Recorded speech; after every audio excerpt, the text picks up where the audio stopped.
What's up, everybody? Ty Bartellin with another edition of Coach's Corner. As today I am joined by none other than the head coach of the Girard Indians girls basketball team, Joe Bornemiss, fresh off an NE8 championship from last season too. Coach, how we doing? Fantastic, Ty. How about you guys? Not doing too bad.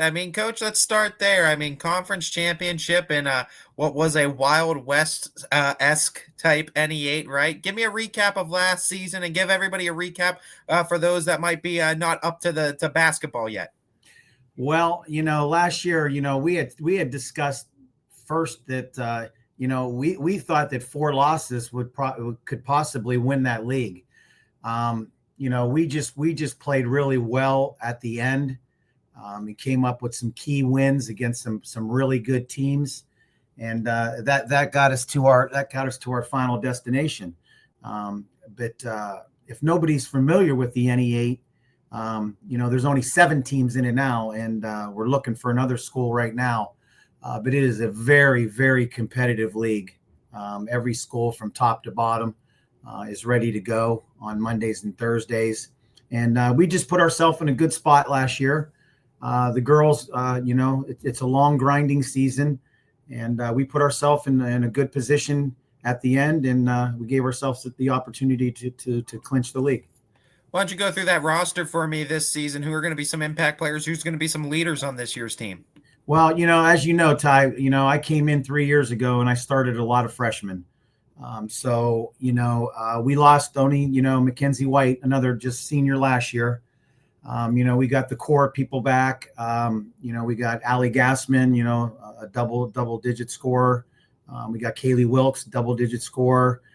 We got Brooke Perry back, heading our defense and our rebounding and all those things that people don't keep stats on.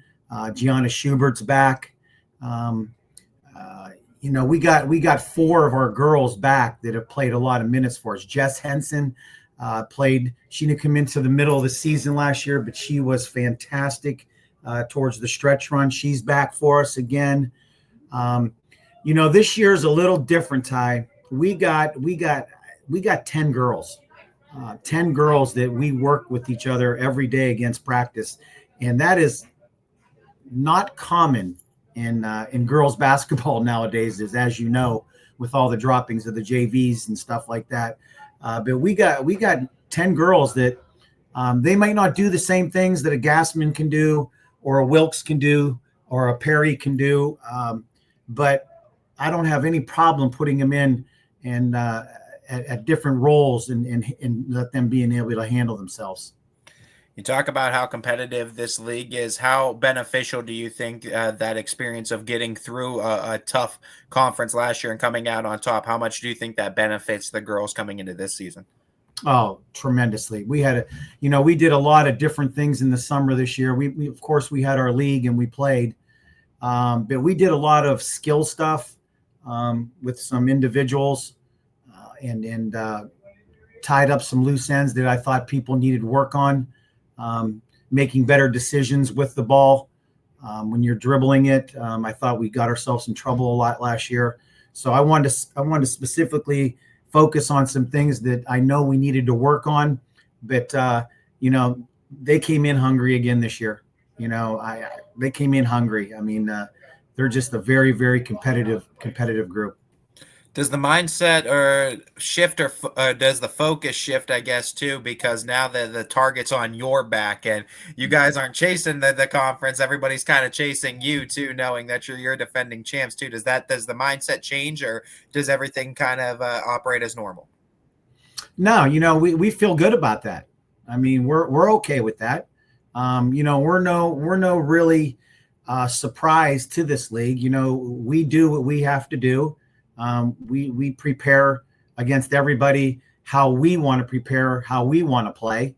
We talked about that. That's been a locker room talk, believe it or not, Ty, that question. And we accept that challenge. We feel that, every night we come in, we're focused for practice. We practice on the things we need to. We're very deliberate about how we do things in practice. And we accept that challenge.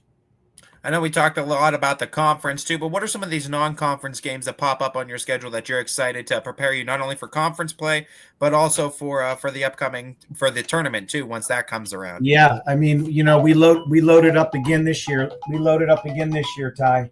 We're going. We start out with Columbiana right off the get. Then we go to LeBray. Then we got a McDonald team on the schedule. We got Western Reserve, a good Western Reserve team. We got a good Maplewood team on the schedule. We go to West Branch, Cardinal Mooney, Salem. So I'm excited about our out of conference. Those were challenges last year. That some games we didn't come out on top, but I thought we played really good. I thought we competed really good, and that's the things you want to do. The West Branches, the Maplewoods, the Mineral Ridges towards the end of the year, before you go ahead and get into that February tournament. So you talk about basketball, and I feel like for every coach, it's a little bit different. Everyone has a little bit different flavor, a different way of getting it done, and I think that's one of the beautiful things about this sport. When you envision great basketball, what does that look like to you?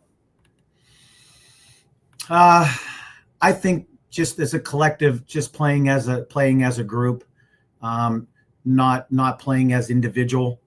We really stress that around here. You'll get your looks. We stress, the importance of if something's not working out on one end, go to the other end and do something different for your team. We stay positive about everything.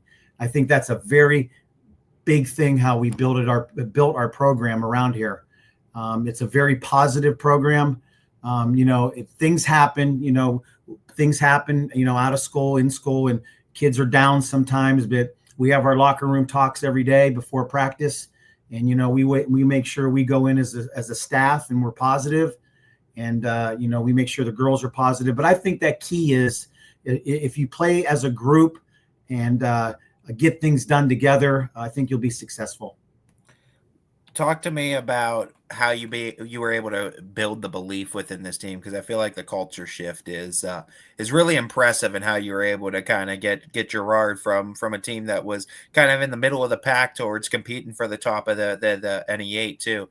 What was it? How do you build that belief in the team? How do you sustain that belief in the team across seasons? Well, I think first of all, it starts down with our youngers. We had 57 girls sign up this year. That's a lot of girls Wow. for Wow. 4 through 6. That's a lot of girls. So I think it starts down there, and the girls see our faces around. I always practice 5 to 7, and I always practice my junior high 5 to 7, and our gyms are very close. And if Coach Foster's maybe doing something defensively, I'll pop my head in over there. And if they're looking for some advice, I give them some advice, and they come over with us and do some things. And I think just being upfront with the girls from when we started this program, we said, hey, first of all, we're going to be in condition, and you can ask any one of my girls, it's a tough conditioning. And, that's the first thing you got to believe in. Your body has to be conditioned basketball wise, and then we can go from there. And then it's just the positive manner and having your face around all aspects of your program, just not your varsity program, all aspects. And the kids believe in that. I know you can't do it by yourself too when you have that many kids at that many levels too. So many coaches, so many names, so Yeah. many people have their hands in the pile. Yeah. Shout out to your assistant coaches. Shout out the other big names that are in this program that really are helping make it what it Yeah. is. Our football coach, Coach Pearson, they got a big one this Friday. He handles our 3 to 6 league with our other football coach, John Littell.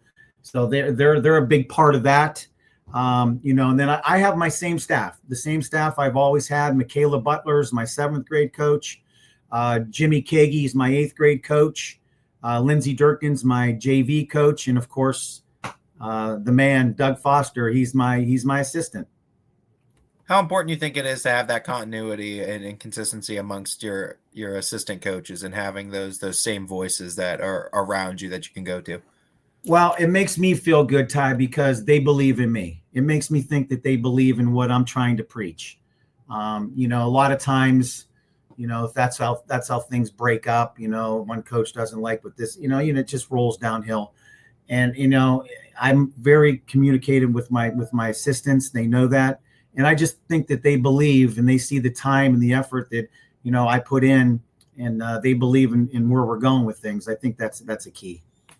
What do you think the one thing is that this team needs to accomplish for it to reach its full potential? Ty, we talk about it every day. Like I said, we're gonna compete. We are going to compete against everyone. I'm strong about that. Our goal is to make a little bit deeper dive into the tournament. We got beat by South Range by the point last year, and that's got a taste in our mouth, and we just want to keep pushing forward. These girls are all about it, and that's the most important thing. What's your favorite part about practice when you're able to get all those girls together and you're able to work on some things? You know, Ty, I've been doing it so long, and I talked to Coach Del Ben about this a lot. I could be working all day, and I'm tired at work, or I go home and I'm tired. It's just something about it. As soon as I've been a basketball guy my whole life, played it. Um, you know, it's just something about here being able to teach. It's about teaching. Guys can go out. I watch our boys practice, and they go out there and they get after it. They can do some things single, one-on-one. Girls is teaching. It's just teaching, and I just still enjoy that. Final question for you, Coach, and it's a theme question. I'm asking all coaches this year too, and it goes into this sport being more than just a sport.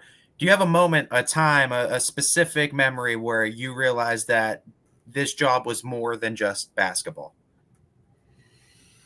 Uh,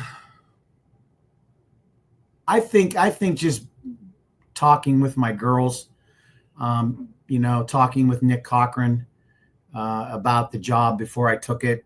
What my expectations were, what his expectations were, where we wanted to go with the program. I think it's more that kind of communication before you even get to X's and O's.